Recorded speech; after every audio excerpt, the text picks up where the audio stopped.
I assume you'll figure out, because I've got stuff to work, so I'm getting me through this thing. Do you think they have a little chart back in the bar area? Oh, they're restless tonight. Oh, they don't like that one, But, you noble few who came out to see us, thank you for coming. And these are our wonderful social media folks, Paula and Brian. Hi, guys. Thank you for coming. Such good care of us and are helping us build wild cards in preparation for the TV show, all that good stuff. So it's still not. Maybe a few more people will come wandering in. Who knows? But so we're just up here, sort of figuring out life in real life again. What's going on? I'm going to basically interview you about the early days. I think that would be a good way to start. Okay. Yay! Come forward. Please come forward. I can.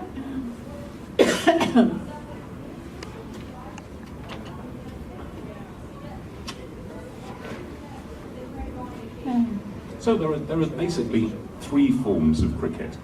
Excellent. Okay, I missed when you were talking. I missed when someone hits the ball and it's basically a fly ball and they catch it. When something hits the batter, what is that called when they're out? L something? LBW, leg before wicket. Leg before wicket. Okay, LBW. It was great. He gave us this great class about cricket, and I've always wanted to understand it because the only time I've ever seen a game, I was in Britain just touring around on my own, and I could hear a game going on over the wall. And there were two young men who seemed to be quite inebriated who were sitting on the wall watching the game, and they were like, "Do you want to watch?" And I was like, "Yeah." So they sort of reached down and yanked me up onto the wall and then tried to explain it to me while they were inebriated. And I was completely baffled about what that game was. Oh, really? Okay. So it was wonderful having Paul walk us through this whole lesson of cricket. And, well, I guess we're at time. So what I'm going to do here is I'm going to basically interview Melinda about the early days of wild cards and see if we can. I mean, I guess for you guys to come at this point in time to a wild cards fan poll, you know what it is, don't you? Or an audience who knows what we're. Oh, okay, cool. So, could you just tell us what Wild Cards is? Okay, Wild Cards is the longest-running shared world anthology. We have outlasted Thieves World and World of War or War World, whatever that one was called, Leovac, and all of them. And it's a shared world is basically where George and I created the sandbox, and then we invited other writers to come and play in our sandbox. And the conceit is that each person who gets in, each writer creates one or multiple characters, and then every other writer playing in the playground gets to use each other's characters. And in fact, Paul must have wondered if this crazy woman who assaulted him at a World Fantasy Convention a few years ago, I had watched Paul's work on Doctor Who and thought Family of Blood was the most amazing episode ever. And so when somebody said, "That's Paul Cornell," and I was like, "Oh my God, that's Paul Cornell!"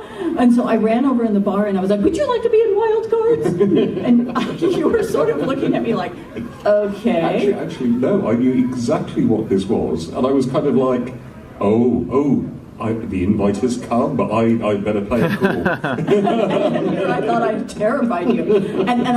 And George, Mr. Curmudgeon, is always very, "Well, who is this guy?" When I told him, because he's like, he wants to know, and he'll say, who do you want to bring in for our next gen? Because we like to bring in fresh, new voices, new writers, and younger writers who have a new, outlook and a new view of things, and bring us just this great energy. But he likes to discuss it, and he wasn't at that World Fantasy, and I just did it. And then we met up in New York, and I got the Mr. Well, who is this guy? And meanwhile, our Tor editor, we were at dinner with Tom, the publisher of Tor Books, and with our editor, and Patrick Nielsen Hayden, when I said, "I've invited Paul Cornell," and he said yes, he literally jumped up onto his chair in the restaurant and went, yes, are effing out. Yes. Wow. And then, hadn't I told you that? No. And then George went, yes, it's remarkable. I'm so glad we I think I owe a lot to Patrick Nielsen. Wow. And because George had never watched Doctor Who. And that was actually what got him started watching Doctor Who, was bringing you in. Really? Yeah, and he was like, And this show isn't silly like I thought it was. I mean, no, it's wonderful. cast Game of Thrones entirely from our people. Yes, so, but anyway, that's a long way of saying that's what a shared world is, and Paul's created this wonderful, wonderful character who we love, Abigail, and otherwise known as the understudy, and I created a character who is a normal human. He doesn't have any superpowers, and he has a desperate crush on Abigail, and she is so mean to him. This is kind of, I feel like I'm sort of working through an abusive relationship by proxy here. It's a superhero universe, is the thing, and it works in real time. And I think this is unique in the world of superhero universes, in that one timeline has maintained itself without retcons, without changing everything for decades now.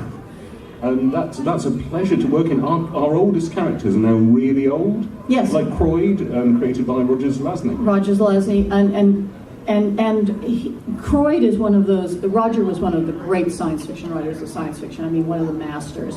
And bringing him in, and he created this character who basically is aging very, very slowly. He only ages when he's awake, and he sleeps a lot. And every time he sleeps, he turns into a different person. And the wonderful thing about our studio is when I came in to talk to them after they had purchased the option, I said, this character has to be recast. Every so many episodes, we have to cast a new actor. Which is going to be great fun, because then the viewers won't know exactly, who is Croyd. You have to look for the guy who's eating 6 breakfasts or is musing about how he wished he'd studied algebra because he never got to finish high school, and these kind of little clues, but it will be a different actor. And so we have some characters who are very long-lived, but we also have characters, even though they have superpowers, like George Martin's character, the Great and Powerful Turtle. His story began in the books in 1963. And he's now almost 70 years old, because in wild cards, if you die, you're dead. There is no coming back. We don't do the comic book game. And people age, and they make life choices, and they marry, and they decide whether they're going to have children or not. And and having children in the universe of wild cards is very fraught. So I also love how it's run behind the scenes. That it's on a shares basis. That if you create a character or write a story, you get a certain number of shares in the collective. And it's a pleasure to be in a collective with, some of the greats of SF. Roger Zelazny, Chris Clarebont, and so many, because you guys keep refreshing it, so many new writers. Yeah, Max Gladstone, Carrie Vaughan, I'm blanking. Carrie Vaughan's pretty central, isn't she? I mean, yeah, she's done a lot. She's done a lot. Carrie sent George a fangirl letter when she was 16, and then way back in the day, and then we invited her into Wild Cards, and so she's so thrilled that she's asked to get to be in. I mean, the reason we came up with this sort of collective approach, this is science fiction. We had the generosity of others. I mean, Lynn Abbey and oh my God, it's Sunday. The people who created Thieves World. Bob Aspirin and Lynn Abbey had created Thieves World. It was enormously popular. And the only rule they had for the writers in the collective was you can't kill each other's characters. Well, but they hadn't limited it. And so writers would get mad at other writers, and then they would cut off all the limbs of the other person's character, or they would kill all their minions, or they would do these horrible things. And so they showed us sort of the agreement they had and told us the problems we had. And then George and I started crafting a different kind of master agreement. Like Paul's character belongs, and all my characters belong to the consortium. They don't belong to me personally.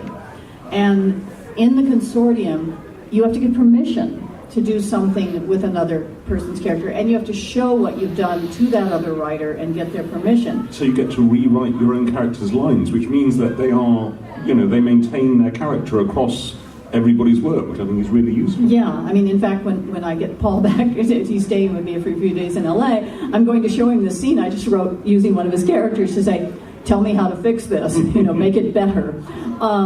But the way we got people to agree to allow us to play with each other's characters is the points translate into money.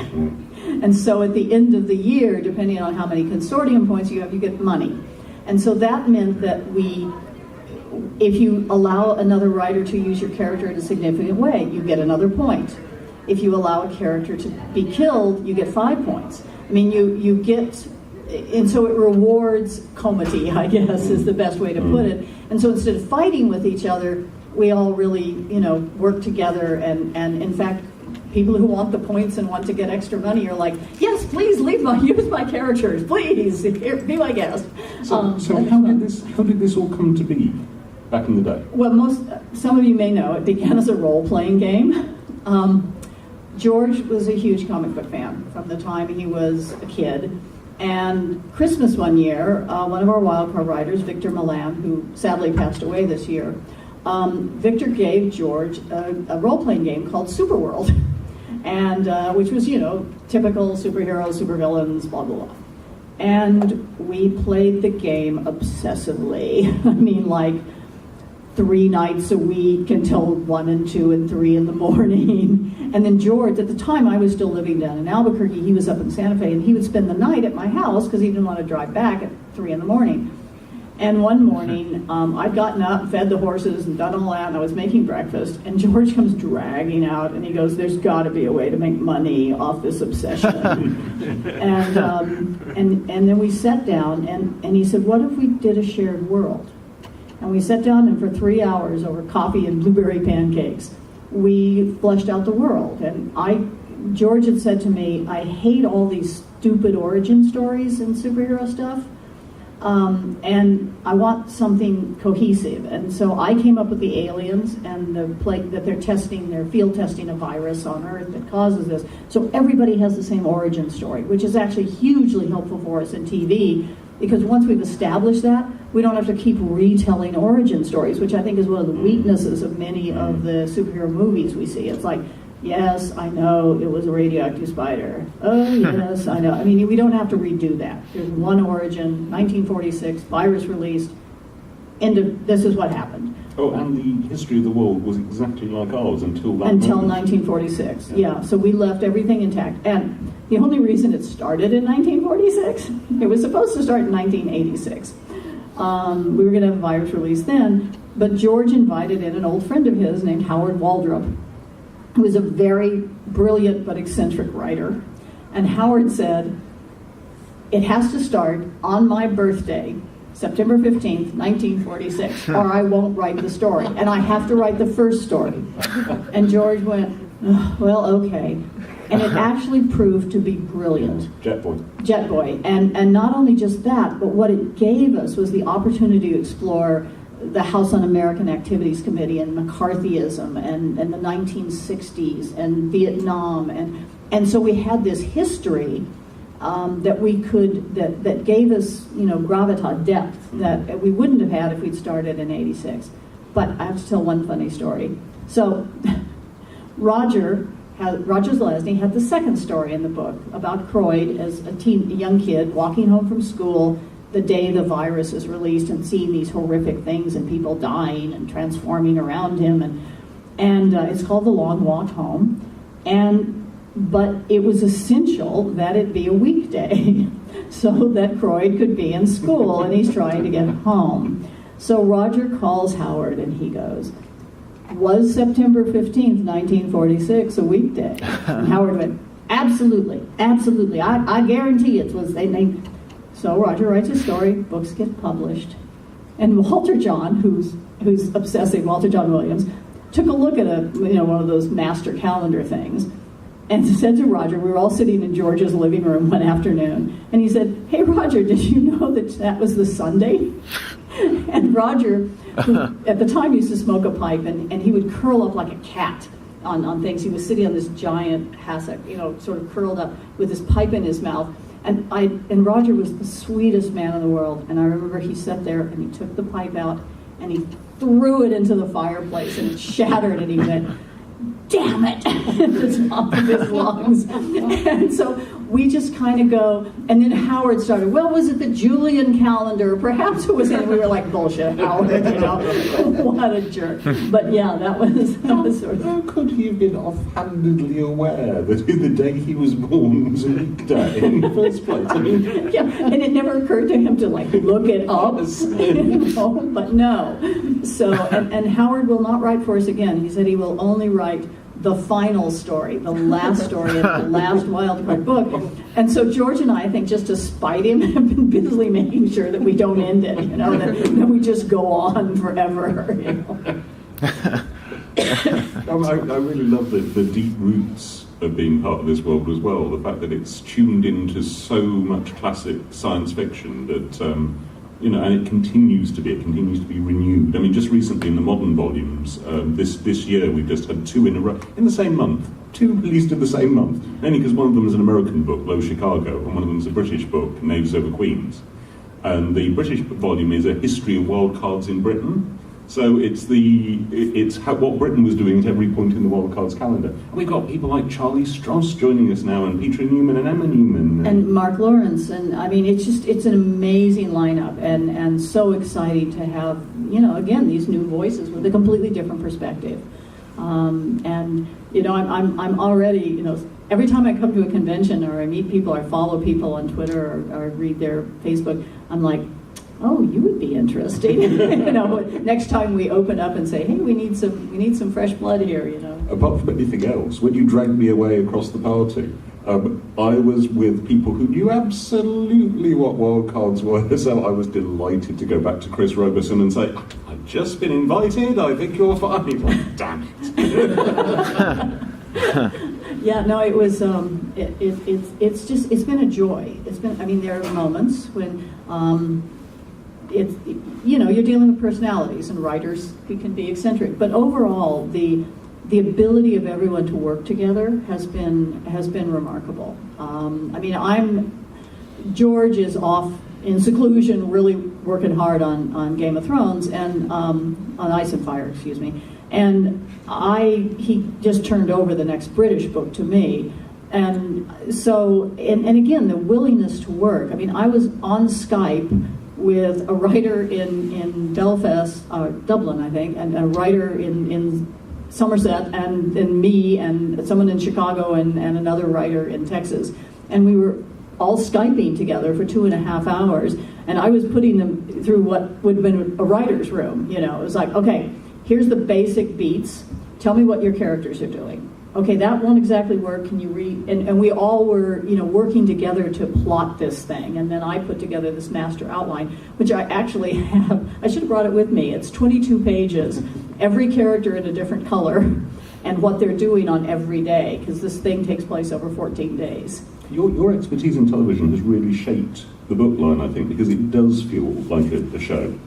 Yeah, I think that's true. And I think the time that George spent in Hollywood and when we both came back from Hollywood, I think we got a lot better at editing these books, because we kind of treat it like we come up with the overarching plot for the season, and then we invite the writers to send us episodes in their form of their stories and try to make it fit. Now, George and I have a disagreement. I'm very much an architect, so I want that outline just laid out.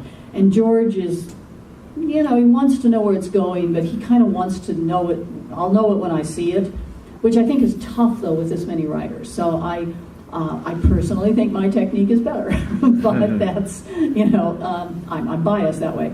But we have started to view it that way, and it has made for much cleaner books. It used to be that we kind of just go, yeah, you want to have an alien invasion in the second book? Sure, why not? And now looking back, we're like, why did we ever do that? I like the cultural memory, though, the fact that I can ask other World Cards writers, like in a recent story, the characters I'm using encounter something that looks like it's aliens landing. And in the Wild Card universe in the modern day, of course, that's panic. There are, does this look like either of the two? That we know about, yes. yeah.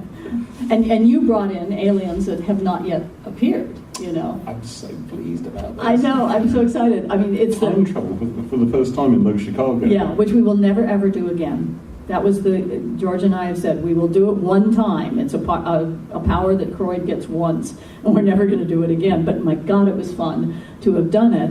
And, I created the aliens who created the virus, the Takesians, and, the whole secret of them is that they were actually humans that were stolen by the network, planted on this other planet to see how they would develop on this really harsh environment.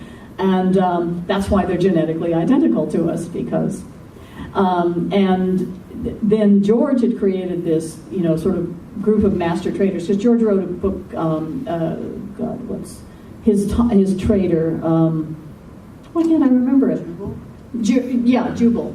He had this. So he created the network, which is like 150 races who trade throughout the galaxy, and he created a number of the races, and we only had one example of it, who's living in secret in Jokertown. And then Paul got to really introduce us to some more. What I really love is, in Low Chicago, my character Abigail goes accidental time travelling and lands in prehistoric times and encounters characters which are going to mean an awful lot to long-term wild card readers. It reveals tons about hitherto unrevealed Wildcard's backstory, but she's completely oblivious. She's just, I'd like to get home, and does anybody have any tea? It's really fun for me to keep tripping over this stuff without having any point of reference. And when I read your first draft, I mean, I read everything and send my notes to George, and then he collates all the notes if I have any. And all I did was laugh hysterically and sent an email to George saying, "It's perfect. God, I love Abigail." And that was that. And by the way, he's the next Jean Le Carré, because if you pick up Knaves Over Queens, his story in that book, it is just brilliant spy craft story. It's wonderful. I've been obsessively reading it as I got ready to write a scene between my character and Charlie Soper. And this is part of the fun. It's, I love doing this. Basically, in Knaves Over Queens, Churchill is really long-lived.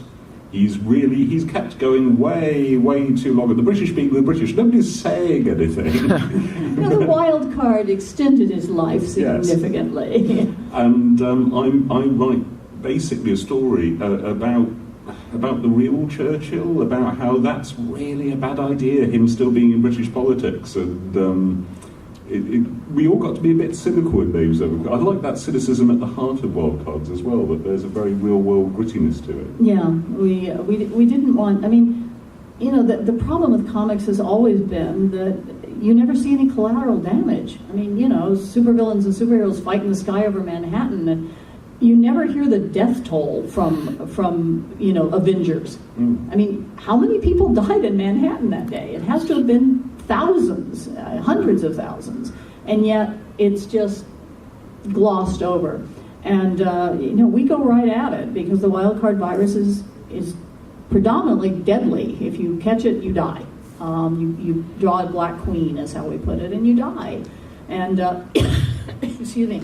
And we wanted that. We wanted that there be consequences. And I think what I'm excited about developing the show is that I really want to explore the things that none of the other superhero franchises have done, especially on TV.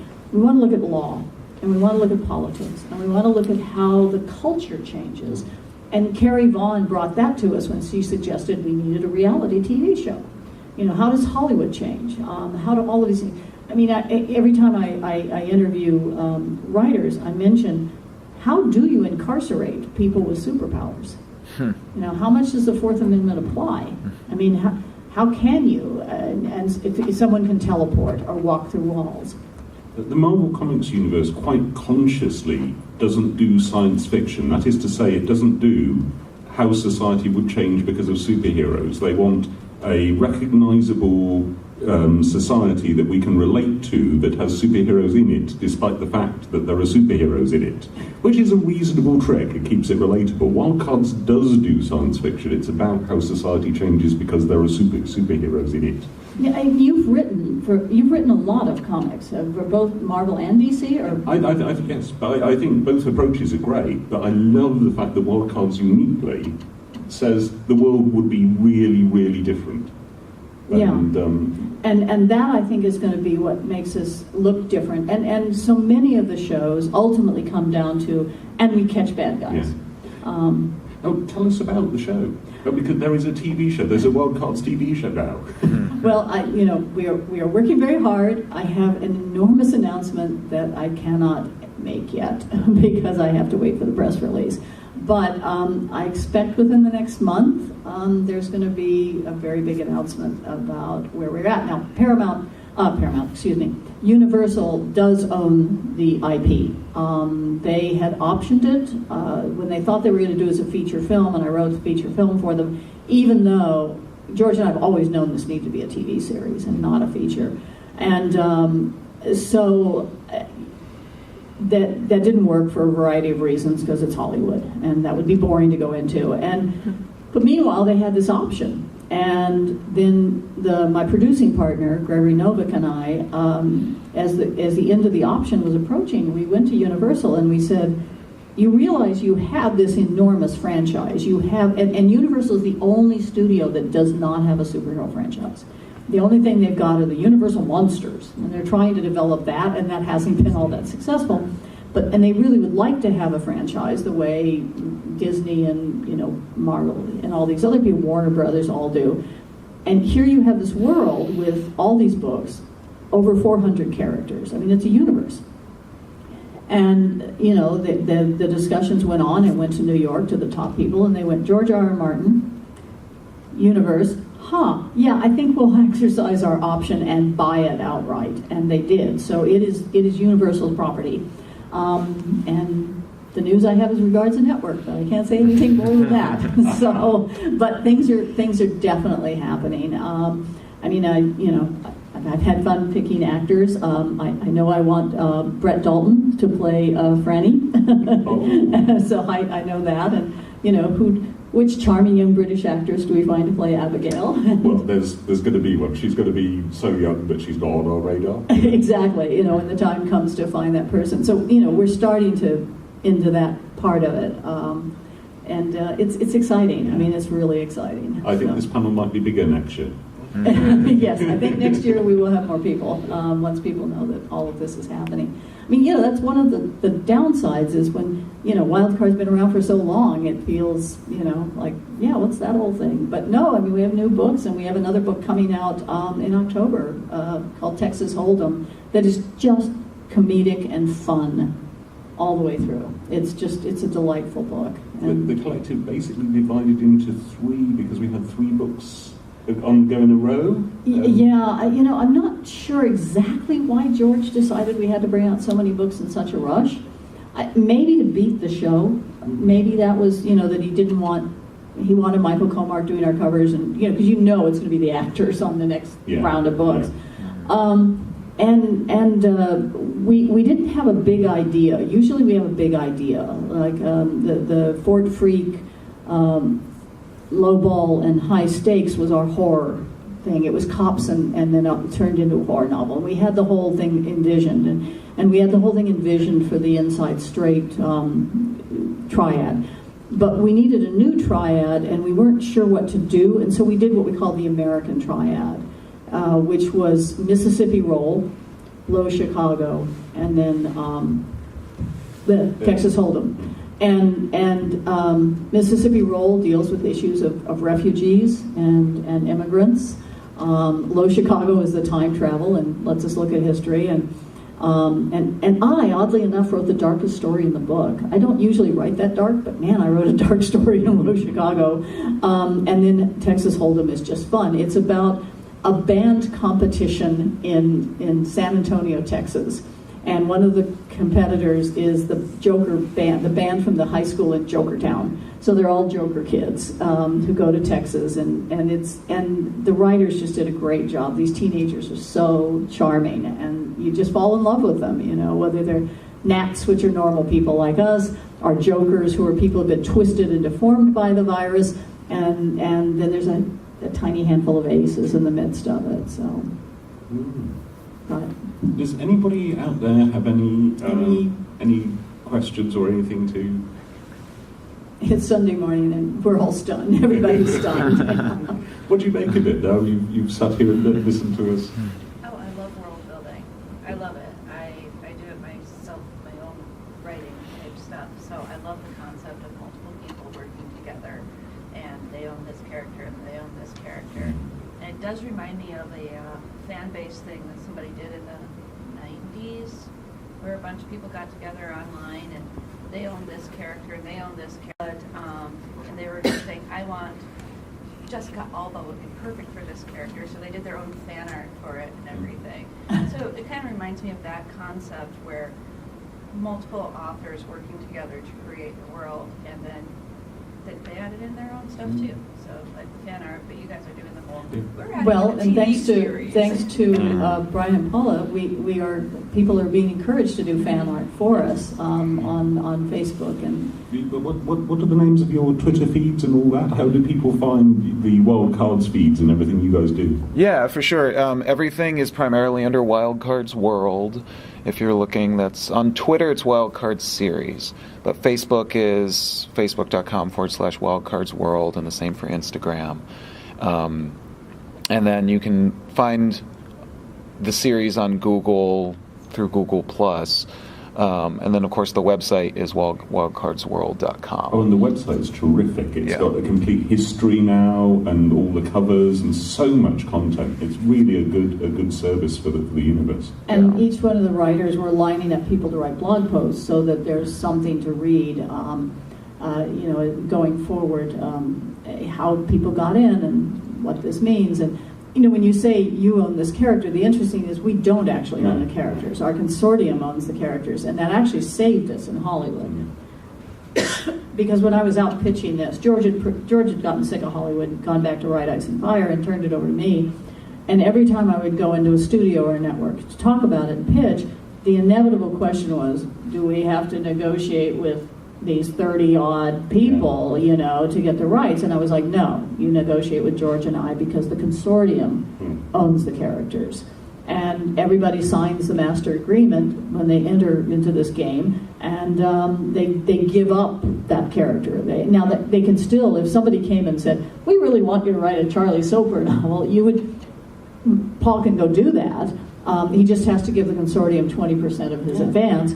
Again, so that money is shared with all of the writers who've contributed to build the world. But it's that wonderful balance between ownership and protection. Even though I don't own the characters, my characters are protected. Yes. And I get to still decide what happens to them.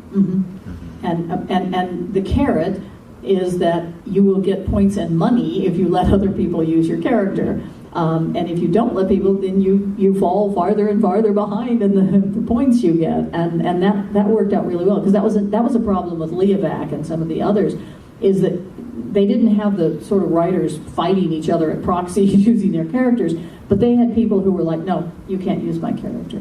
And so then it just becomes like an anthology at that point if people can't actually play together. And that's less fun, I think. It's why I gave Abigail her power, which is that she picks up other people's powers randomly like Wi-Fi without having any control over it. So basically she wanders through the Wild Cards universe, suddenly bursting into flame and things like that. And I think it gives me a lot of fun when she meets other people's characters. Yes, and she's like, do you have powers? What are they? I mean, her debut on the stage in your very first story was one of the funniest things I've ever read in my life. And Abigail Baker is on fire tonight. Yes. Sorry. I shouldn't laugh at my own light, really. No, but it was hilarious. And I, in High Stakes, which was our Cthulhu-esque horror novel, Franny, my young police officer, has come back from like this Cthulhuian hell escape that he's just managed to get out of, and he sees no hope. The world is going to end in darkness and depravity, and he's so in love with, he's got such a crush on Abigail, and he's taking her out to lunch, and he's trying to do we're going to die soon, wouldn't you like to make love just once before we die? And she's going on and on about, well, we were testing the play in Boston, and I had this great line, and then they took it away from me and gave it to this other actress. And he's like, we're all going to die. When she's paying no attention to him. And apparently you proved it because I sent it to you, and you signed off on the scene. Yeah, I think basically she used to have a relationship with Croyd, and I think he's quite something to get over. Yes, I expect he would be. But yeah, you built this. I think Roger would have loved to have seen what you did with that relationship, and the sort of really tragic quality to it, because a man who ages very, very slowly and who in many ways is still stuck in the 1940s in his mindset. He's trying to stay current, but there are echoes, and he falls in love with Abigail, but he doesn't want to form that relationship because I think they look absolutely reasonable together because because he looks 30-ish or something. But because she just slowly starts to realise that this is a man from the 1940s. Yeah, and he's thinking, I will go on, and she will age and die. And I don't think I can bear that again, And I think really nicely, there isn't in the end a tragedy. They split up and become friends. Yeah. And when we see them again, they've got that nice. Yeah, just we were friends, and we played with that. I mean, one of the things we're going to change, I want to change a bit in the TV. We have another character who appears to be immortal. I'm trying to urge Walter John. It's a guy named Golden Boy who was infected in 1946. He was a young soldier. He still looks 27 years old, even though it's 80 years on. And then he's a B-level actor. He played Tarzan, in the 50s and things like that. And he was also a man who named names to the House Un-American Committee. So he's despised among his own community. But I would like him to have had like a string of failed marriages and have kids, who are in their 60s and 70s, and he still looks in his 20s, and they just despise him, And how does he live in this world? And I've been urging, and he has this sort of golden force field shield, and that bullets won't penetrate, knives won't penetrate, and I like characters to have an end. I like them to have a story that completes. And George and I have been quietly sort of working on Walter to say, wouldn't it be a fascinating story if Croyd is diagnosed with like pancreatic cancer or something, and they can't do anything because they literally cannot do surgery, and that he ends up dying because the wild card, in fact, ultimately ends up killing him, even though it technically has kept him alive for all these years. And Walter would write the heck out of that. He would be fantastic writing that story. So we may get him there yet. We're working at it. Anybody else? We really have stunned you. Do you guys find that it's challenging to manage like this entire this universe that you've created? I mean, I know even for me, having known it and then continuing to get to know it and things like that, I mean, I have to pretty consistently refer to the website and it's cool because I've read a lot of other series in the past where fans that I knew would make wikis long time ago. We would run our own little databases just to keep track of characters and things like that. We did that with the Confusion series by Neil Stephenson, because we just didn't we had to, or Doctor Who, in order to keep track. So I mean, I'm sure it's not necessarily challenging for you, but well, it is. I mean, thank God for the game books, for the Steve Jackson game book, and now the Green Ronin. But the Green Ronin game book only went so far, right. And now we have all these books since then. I mean, one of the things I'm going to talk to Universal about is George had Linda and Elio, who did all of this fan work about Ice and Fire long before the TV show went, and then HBO wisely just sort of rolled them in and put them on contract to continue to do that. And I'm hoping that Universal will see, because we have sort of these weird, people who've done a wiki there and something here, but they're not consistent. And so it would be really nice if we could hire someone who would be our memory, because I have to go back and I look in the game books and I'm always thumbing through the books and saying, okay, it was in this book, it was I think it was in Walter's story, and I have to, and yeah, I mean, it's challenging, and you forget things. I mean, I forgot that Kennedy Airport is actually Tomlin Airport until George reminded me. You know, we're sort of there to remind each other, but it's hard. It's really hard. So I'm hoping that we get somebody who's going to craft that for us. But it's hard for those making and those especially doing the architecture of the world. It's not hard for the audience. And I think just about any wildcard story is a natural joining on point, because it's always about relatability. It's always about I don't think many characters bring much baggage with them. We get who they are very quickly. I hope so. I mean, that's one of my biggest concerns. Yeah, Ken. We did have an author 2 years ago here who talked about a fan started a database for all of their characters and what their powers were and what they did, and what basically like a timeline type thing that was searchable. And so that might be an option as well, especially when you've got that many people working together. Yeah, we've got a form of that, but it's not complete, and there are strange and weird errors, and things. So it would be nice if we had somebody who was putting it all together very, very carefully. I mean, we have somebody doing a read through. Yeah.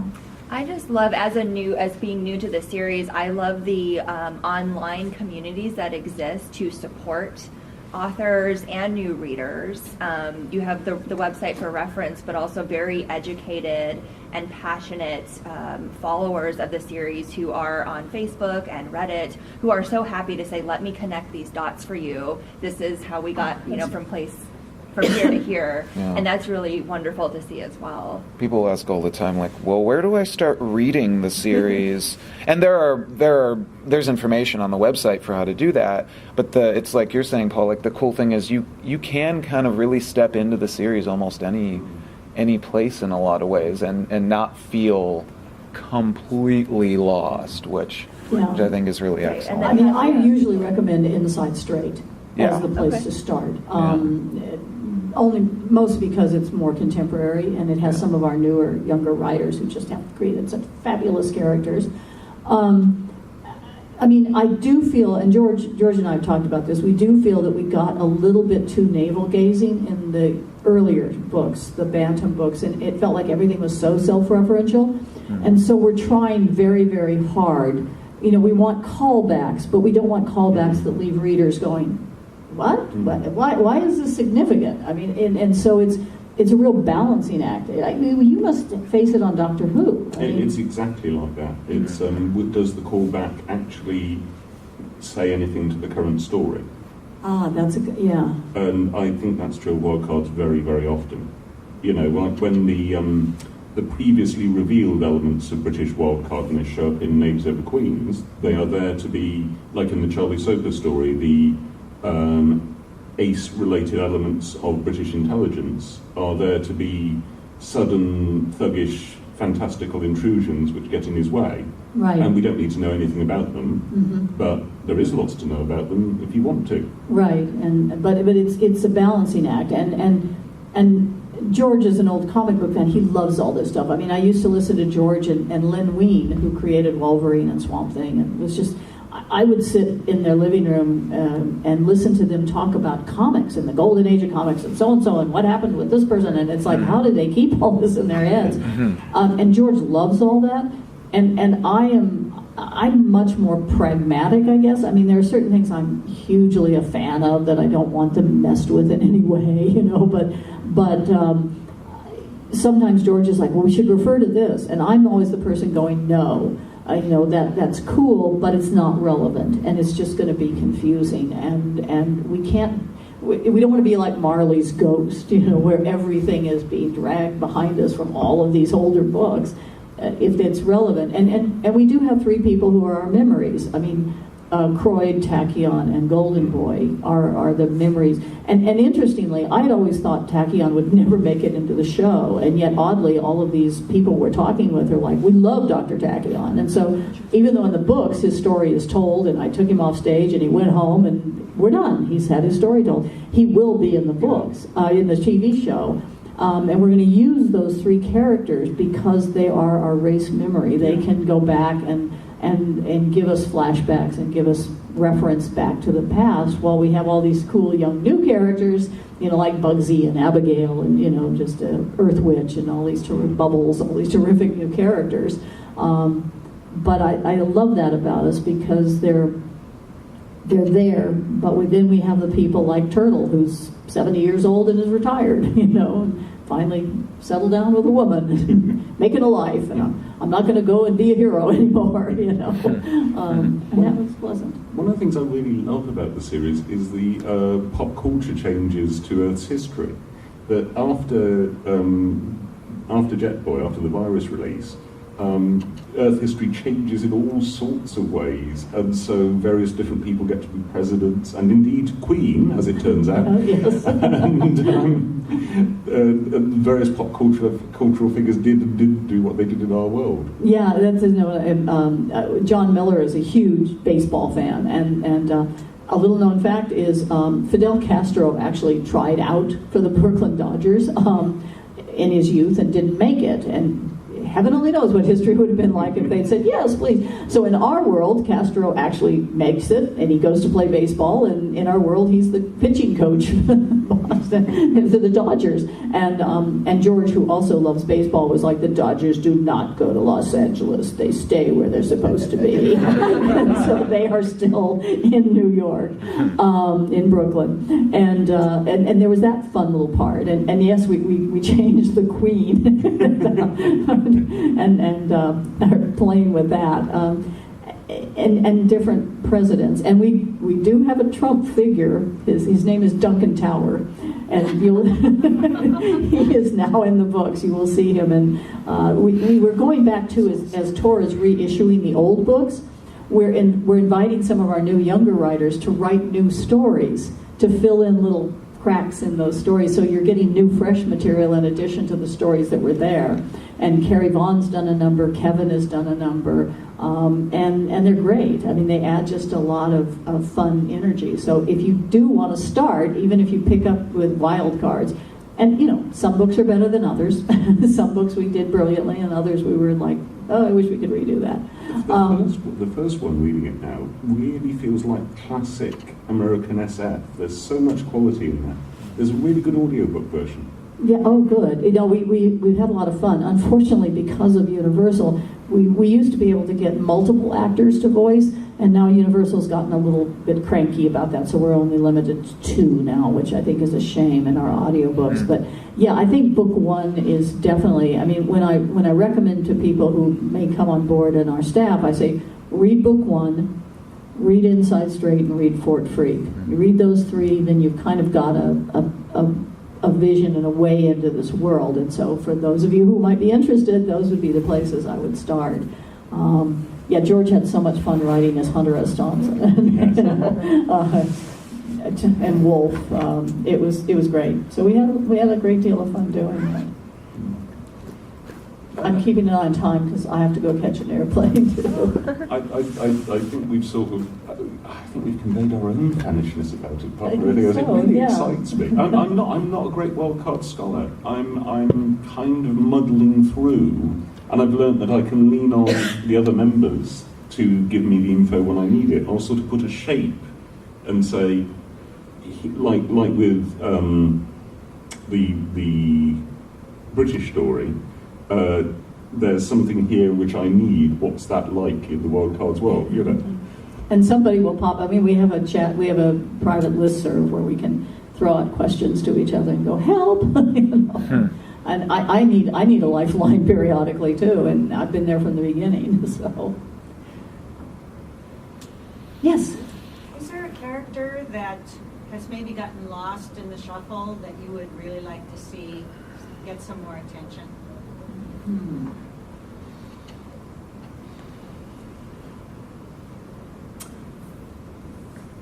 I think Water Lily is one of the characters that I think Zoe, the animator, otherwise known as Blowjob, is a character who somewhat got lost, and so did Water Lily. But again, we have the problem that in wild cards, people age. So they're both women in their 60s now, and but we are going to answer some of the questions. We've been doing Tor.com stories, so I would like to know more about them, and that's been the fun of doing these fill-in stories. Carrie Vaughn really liked this character, Lady Black, who didn't get a lot of attention. She was just in the background, and so she's written 2 stories that really feature Lady Black and give her this whole life experience and what it is, because she can literally not touch anyone. If she touches someone, she drains the life right out of you. And what that's like, to live in this isolated way. And she's a federal agent. She's basically an FBI agent. And I'm glad we're doing that, because it gives us a chance to pull those people up and give them attention. But sadly, I would say it's 2 of the female characters that I feel like most got lost, and I think it's because we lost their writers. Pat Cadigan and Sage Walker ended up not continuing to write for us, and so they sort of, got lost in the flow of the stories. But those would be the 2. Oh, that's interesting. Yeah. And on that same note, are there any characters whose stories are completed that you were particularly satisfied by? I was very satisfied with Tachyon's story. I feel like, he had grown and changed and learned, and has gone home and has a new mission, which is to try to change the culture of his planet so it's no longer this, hideous stratified society, but actually to try to build a democratic republic. I have this horrible feeling that he's probably going to get assassinated. He's probably been assassinated, but that story is done. I think Turtle had a very satisfying ending to his story. George took him on a journey and let him find love and let him retire in peace. So we've tried to do that. We want people to have an arc and have the arc conclude. I actually feel sorry for the ones who live forever. I mean, the Croyds and the Golden Boys, because they're living this sort of never-ending. How do I function? How do I keep going? I'm weary, But that's kind of why I want to see Golden Boy have it. And Walter would just write the heck out of a tragic ending to Golden Boy. He really would. Those are the 2 in particular. I'm trying to think who else is. Brennan, the non-superpowered ace he actually had a conclusion to his arc. He went off and found love, and we seem to have a lot of that finding love, going off and finding love and getting out of the superhero business, which I think is appropriate. And then, of course, all the jokers and bloat went off to as George and I call it, the Twinkie dimension. We have no idea what's in the Twinkie dimension, but he transported them into an alternate universe, and hopefully, George keeps saying, I really hope the Twinkie dimension isn't the Cthulhu dimension that we explored, because then they're in real trouble. And I was like, no, let's assume it's the Twinkie dimension, and it's very nice there. I also love the way that you guys keep up rigidly defined areas of doubt and uncertainty. There's lots of could be story potential there. Let's not go there until we have to. Until we have to, yeah. Kevin tried to write us a story in the Twinkie dimension, and George and I read it and went, no, we're not doing the story in the Twinkie dimension. Why is it called the Twinkie dimension? I don't know. It was something to do with a giant Twinkie. Somebody had said bloat's becoming like a giant Twinkie. He just gets bigger and bigger, and then he uses the power of his mind to move them into an alternate dimension, and so we just started calling it the Twinkie dimension. And it's shorthand. We can say to the writers, what's going on in the Twinkie dimension? And everybody goes, I don't know. I also love the fact that the collective of many, many alien races, what number is it? The network. Yeah, the network. We've only met about, three? Three. Yeah, we've only met 3 of the network races. So, there's this whole backstory. George wants he's thinking about maybe us doing the Takesians, some of the annoyed Takesians who don't want a democratic republic, come to try to conquer Earth and reestablish their authority. And so I have this whole background because the Takesians and the network hate each other, 8,000 years ago, and all of this stuff, none of which has ever appeared anywhere. I think it's in my novel a little bit, but it's Yeah, and I do have one last tacky on story I would like to write. He makes a deal with the network, and he thinks he's excluded everything, but he failed to exclude the daughter. And I want to do the Rumpelstiltskin story, which I have not yet gotten to write. That would be the how does he save his daughter from the clutches of the network? Because I want them to come back and say, well, there was this one thing in the contract, and we want her. And she's like 27 or 28 now. Someday I'll write that story. But right now we're doing all these other things, so I guess we should probably wrap it up because... Thank you very much for coming along, and thank you for being, well, our core audience for a franchise that hopefully is about to explode. Yeah. When I say explode, I mean get bigger. Yeah, we're not going to all fight and hate each other and never do this again. That is the hope. But thank you, and let folks know, because it really is a cool thing. And I think when we do get the announcement, it's going to really up our profile again, and people will see how cool it is. So thanks, though, for coming out on a Sunday morning at the end of a convention to hang out with us. Thank you, guys.